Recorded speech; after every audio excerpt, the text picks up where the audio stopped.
Good morning, friends. Today we bring to a completion our reading of the first book of the Kings, which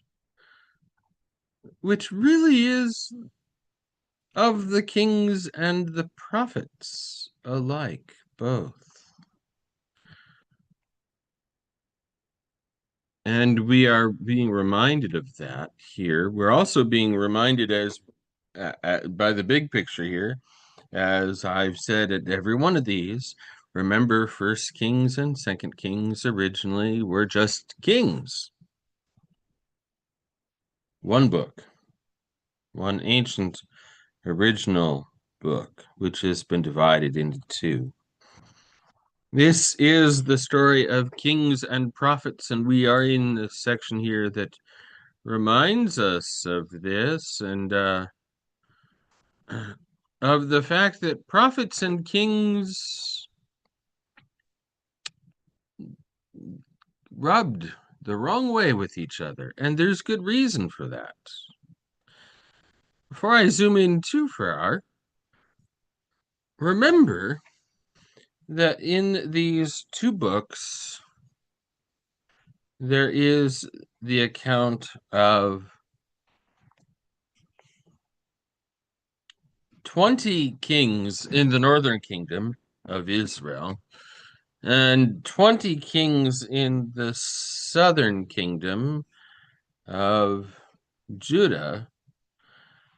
Among the 20 in the north, all of them failed to walk in God's ways. In the south, in Judah, 8 of the 12 walked in God's ways. 8 of the 20, I mean, 12 of them were just as bad as the ones in the north. That's not very good. 8 faithful kings following God's ways out of 40.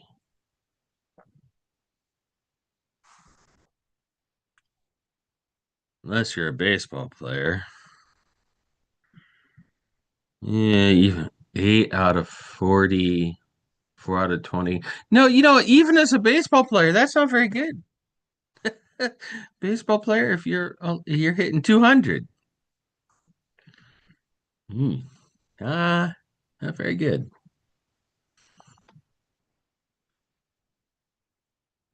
All right. So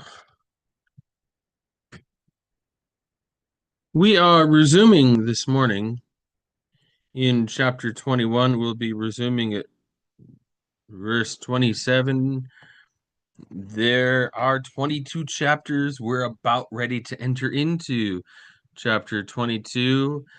It's the story of Elijah with Elisha incorporated into at this point. Elijah is being assisted by Elisha. And this will continue into Second Kings. We'll get there at some point soon. I'm not sure how. Well, maybe not soon. We'll get to Second Kings at some point, but not immediately. And at some point, well,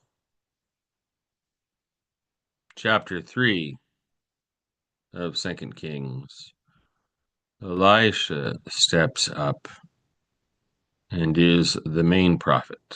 For now, Elisha is assisting Elijah.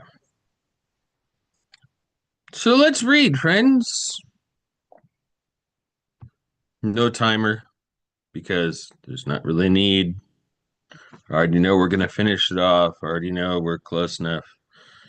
The time doesn't matter today.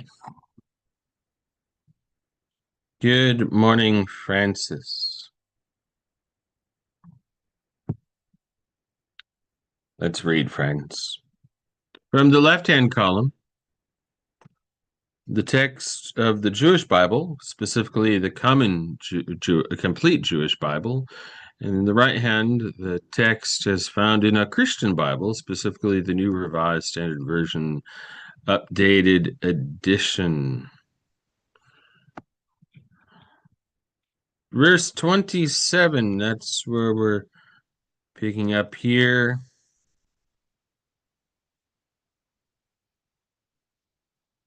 So remember, there's just been this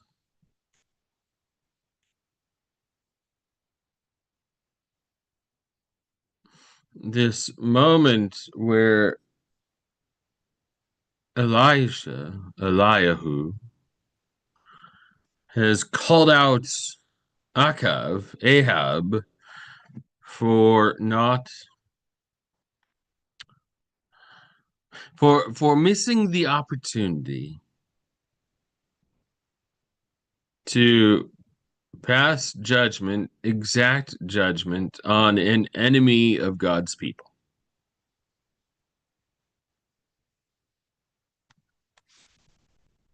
That would be,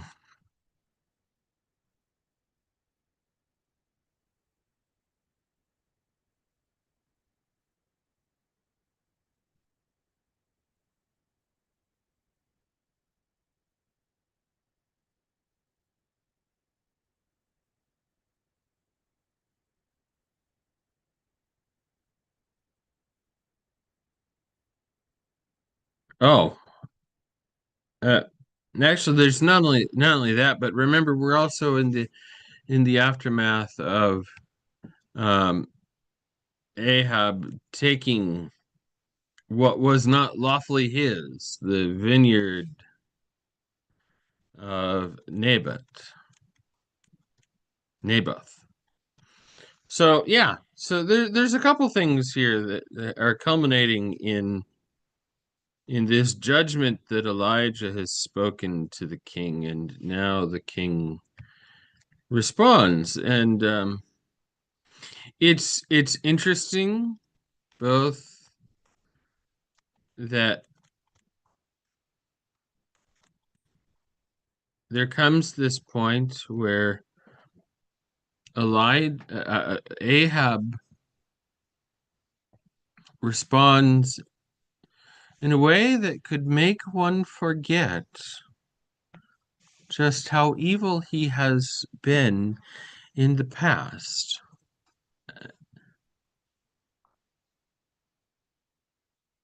And even in a way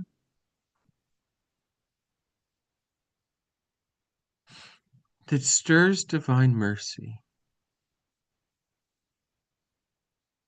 I wonder how Elijah felt about that. Think about that as we begin reading here. And let's read. We're resuming at chapter 21, verse 27. I will use the Christian biblical text in the right-hand column to explain things that are thoroughly, uniquely Jewish biblical wording that might sound foreign to us. Like I've already mentioned, that in the Jewish Bible we hear of Ahab as Akav. We hear of Eliyahu, of Elijah as Eliyahu. And yes, as always, we hear this general reference to God as Adonai in place of the sacred name of God, out of deference and respect to that divine name, that most sacred name of God.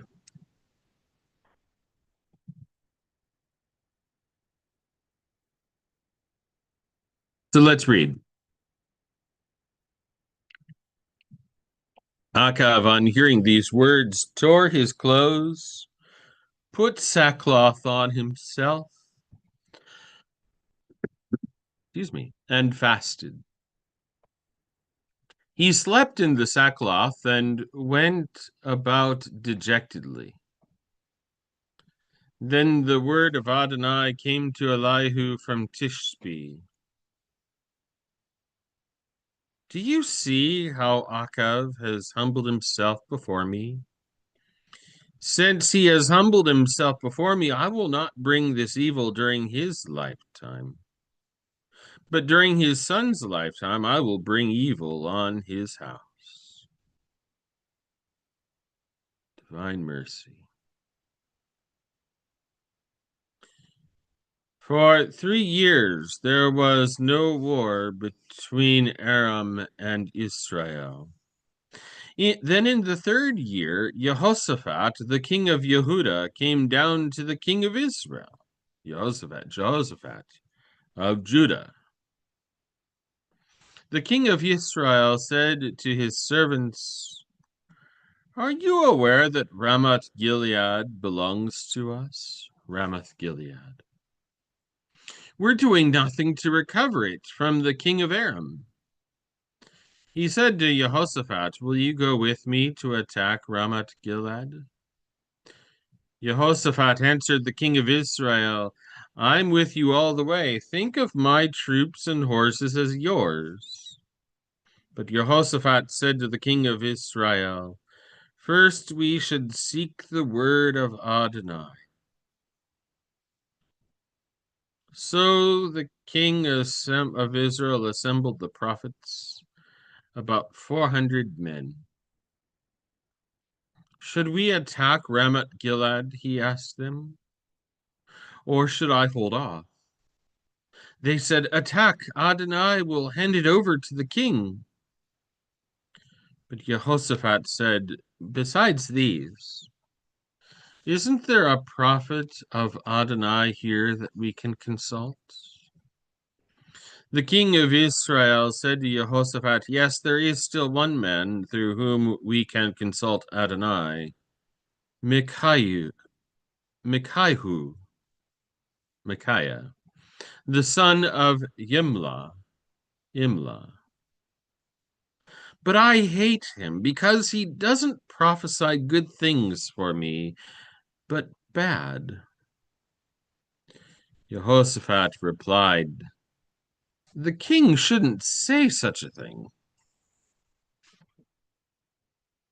Then the king of Israel called an officer and said, "Quickly, bring Micaiah, the son of Imlah." Now the king of Israel and Jehoshaphat, the king of Yehuda, were each sitting on his throne, dressed in their royal robes, on a threshing floor at the entrance to the gate of Shamron, Samaria. And all the prophets were there prophesying in their presence. Zedekiah, the son of Canaanah,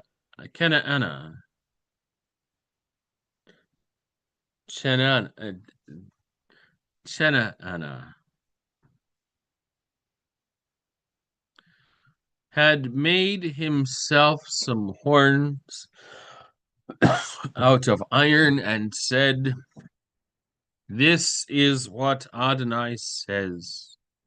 With these you will gore Aram until they are destroyed." All the prophets prophesied the same thing. "Go up and attack Ramoth Gilead. Ye will succeed, for Adonai will hand it over to the king." The messenger who had gone to call Micaiah said to him, "Here now, the prophets are unanimously predicting success for the king. Please let your word be like the word of one of them. Say something good." But Micaiah answered, "As Adonai lives, whatever Adonai says to me is what I will say." When he reached the king asked him, "Micaiah, should we go up and attack Ramoth Gilead, or should we hold off?" He answered, "Go up, you will succeed. Adonai will hand it over to the king." The king said to him, "How many times do I have to warn you to tell me nothing but the truth in the name of Adonai?" Then he said, "I saw all Israel scattered over the hills like sheep without a shepherd. And Adonai said, 'These men have no leader. Let everyone go home in peace.'" The king of Israel said to Jehoshaphat, Didn't I tell you that he wouldn't prophesy good things about me, but bad? Micaiah continued, Therefore, hear the word of Adonai. I saw Adonai sitting on his throne with the whole army of heaven standing by him on his right and on his left. Adonai asked, Who will entice Achav to go up to his death at Ramoth Gilead? One of them said, Do it this way, and another, Do it that way. Then a spirit stepped up, stood in front of Adonai, and said, I will entice him. Adonai asked, How? And he answered, I will go and be a deceiving spirit in the mouths of all his prophets. Adonai said, You will succeed in enticing him. Go and do it.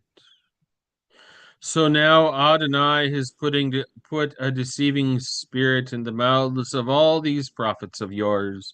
Meanwhile, Adonai has ordained disaster for you. Then Sidkiah, the son of Kenanah, came up, slapped Micaiah in the face, and said, How did the spirit of Adonai leave me to speak to you? Micaiah said, You'll find out the day you go into an inside room trying to hide. The king of Israel said, Seize Micaiah and take him back to Ammon, the governor of the city, and Joash, the king's son. Joash is Joash.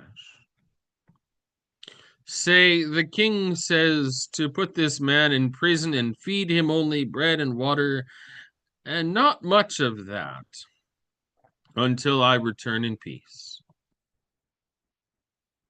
Micaiah said, If you return in peace at all, Adonai has not spoken through me.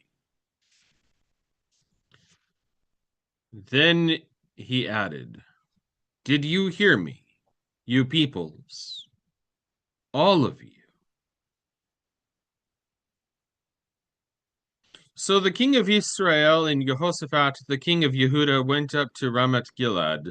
The king of Israel said to Jehoshaphat, I will disguise myself and go into battle, but you put on your robes. So the king of Israel disguised himself and went into battle. Now the king of Aram had ordered the 32 chariot commanders, Don't attack anyone of either high or low rank, but only the king of Israel.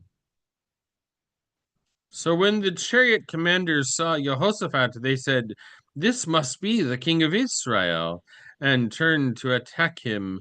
But Jehoshaphat gave a yell so that the chariot commanders saw that he wasn't the king of Israel and stopped pursuing him. However, a soldier shot an arrow at random and struck the king of Israel between his lower armor and his breastplate. So the king said to his chariot driver, Turn the reins and take me out of the fighting. I'm collapsing from my wounds. But the fighting grew fiercer that day, and they propped the king upright in his chariot facing Aram until he died in the evening, with the blood streaming from his wound onto the floor of the chariot. Around sundown, a cry spread through the ranks, every man to his own town, every man to his own land.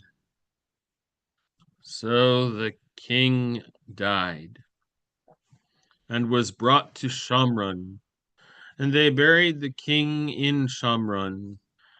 They washed the chariot at the pool of Shamron where the prostitutes bathed, and the dogs licked up his blood, in keeping with the word Adonai had spoken. Other activities of Akav, all his accomplishments, the ivory palace he built, and all the cities he built are recorded in the annals of the kings of Israel. So Akav slept with his ancestors, and Ahaziah, his son, became king in his place. Ahaziah. Jehoshaphat, the son of Asa, began his reign over Yehuda in the 4th year of Akav, king of Israel. Jehoshaphat was 35 years old when he began to rule, and he ruled 25 years in Jerusalem. His mother's name was Azubah, the daughter of Shilhi. He lived.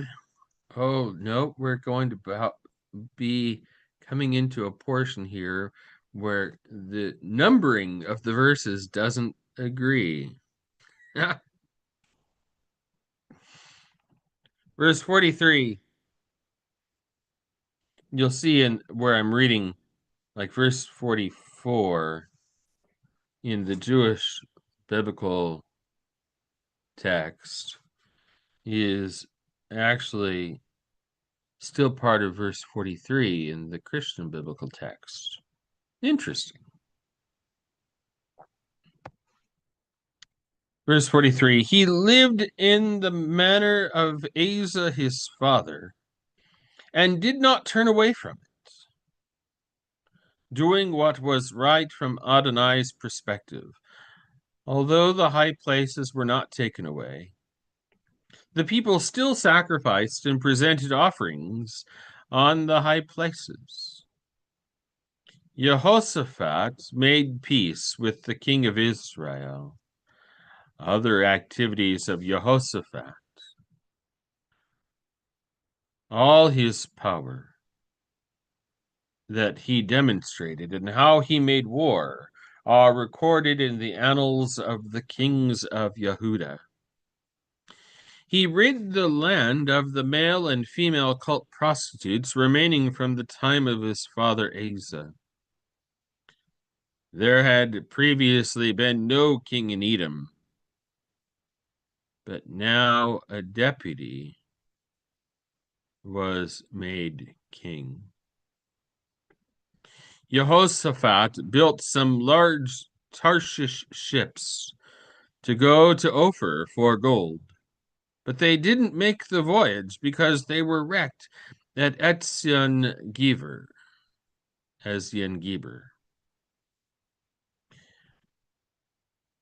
Ahaziah, the son of Akav, suggested to Jehoshaphat that his men should go to sea with Jehoshaphat's men, but Jehoshaphat would not agree.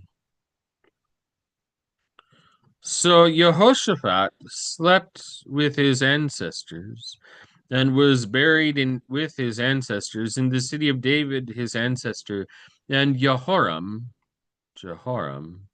his son, became king in his place. Ahaziah, the son of Akav, began his reign over Israel in Shamron in the 17th year of Jehoshaphat, king of Yehuda. He ruled 2 years over Israel. He did what was evil from Adonai's perspective, living in the manner of his father, his mother, and Jeroboam, the son of Nebat, by which he led Israel into sin.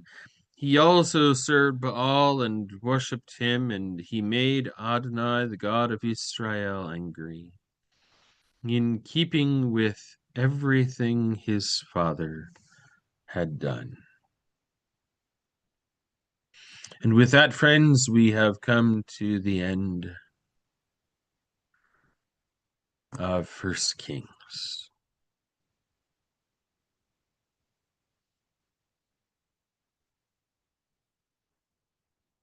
The story of Elijah will continue at some point when we jump into Second Kings. Not sure when that will be, but we'll get there in due time. Peace be with you.